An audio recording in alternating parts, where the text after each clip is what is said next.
Let's talk about formalities, the boring stuff. The signatures, the witnesses, the delivery language, the notary stamps, the certified mail.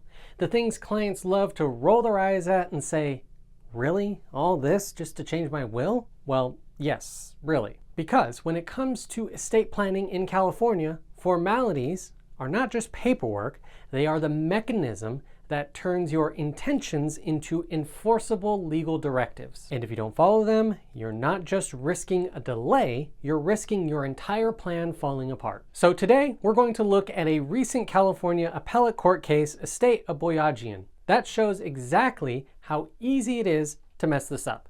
And more importantly, we will talk about how to make sure it doesn't happen to you. Please be sure to hit the like button, subscribe for more, and without any further ado, let's dive in. I've had many clients tell me, I'll just write it down, or they'll know what I mean, or I told my son what to do, so it's all handled. Here's the problem. Probate courts do not enforce vibes, they enforce documents. Formalities exist for a reason, to make sure that the court and the family can actually carry out someone's wishes.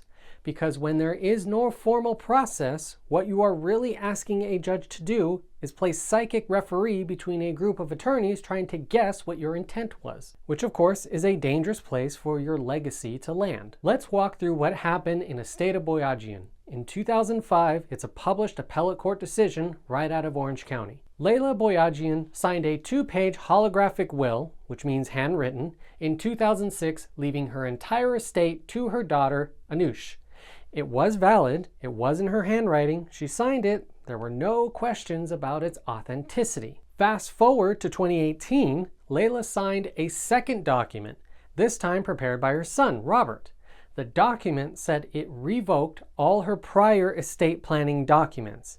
It was notarized, but it was not witnessed. And most importantly, it did not say who should inherit. When Layla passed away, the daughter tried to probate the 2006 will. The son said, nope, she revoked it in 2018 with this new document. At trial, the court actually agreed with the son. It said Layla clearly intended to revoke the will so that the 2006 document was out, and Layla died intestate. But on appeal, the decision was reversed. Layla dying intestate means that her natural heirs would be the beneficiaries of her estate. With 2 kids, it would be 50-50, equal between the two, rather than everything to daughter. But on appeal, the decision was reversed. So why was that? Well, because the 2018 revocation failed to follow California's formalities. The court explained 2 major reasons why the revocations failed. First was no physical cancellation. Under California Probate Code, section 6120B, one way to revoke a will is by physically altering it. That means you burn it, tear it, write a big X through it, or scribble all over it. You cancel it physically. This is how you revoke by cancellation. But Layla's 2018 document was a separate piece of paper. It was not attached to the will. It did not touch the will. It did not mark up the will. So it did not count as a cancellation. Second was not having another valid will. Perhaps it's not a cancellation, but what if it's a new will that revokes the old one? Well, that brings us to Probate Code section 6120A, revocation by a subsequent will. The court said, sorry, this was not a valid will, but why? Well, it did not name any beneficiaries. It did not transfer any property. It was not signed by 2 witnesses as required for formal wills. It did not qualify as a valid holographic or handwritten will either. It was just a revocation, and in California, you cannot revoke a will by saying, I revoke my will, unless you do it within the framework of a new valid will. So the court said, nice try, but no. The 2006 will still stands. Now, this case, it's not a one-off. I've seen cases where, for example, a trust amendment was fully drafted, signed and notarized, but invalid because the original trust required delivery by certified mail, and the person never mailed the amendment to himself, even though he was his own trustee. In another case, a father scribbled some notes on his trust and attached a post-it note with instructions. Not valid. The court said it was not a proper amendment and it did not follow the rules. In both cases, it did not matter what the person intended.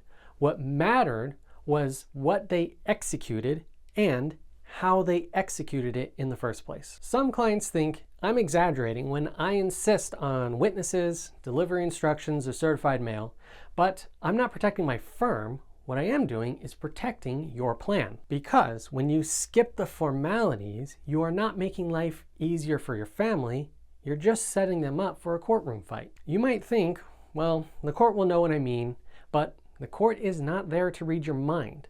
It's there to interpret documents and enforce the law. So what do you do if you want your estate plan to work?